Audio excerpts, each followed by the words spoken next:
Sir, અત્યારે છોકરાઓને વેકેશનનો માહોલ છે અને મોટાભાગે છોકરાઓ એડમિશન માટે દોડતા હોય છે. What do you suggest for them?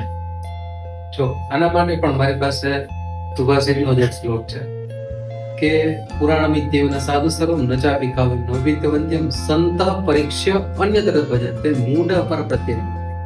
અને બીજી લાઈન જ તમારે લેવાની છે કે સંતઃ પરીક્ષ્ય અન્યત્ર ભજતે, એટલે કે સજ્જન વ્યક્તિ, શ્રેષ્ઠ વ્યક્તિ, સમજદાર વ્યક્તિ શું કરશે કે પરીક્ષા અન્યત્ર ભજનતે, કે પોતાની કેપેસિટી, પોતાની કાબિલિયત આ બધું જોશે ને પછી જ એને અનુકૂળ થશે.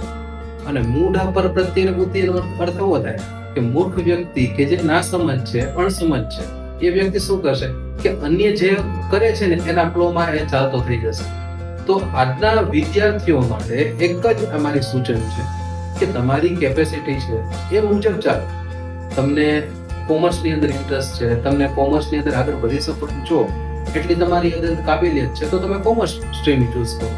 તમને એમ હોય કે હું સાયન્સ લઈ શકું તો સાયન્સ લ્યો.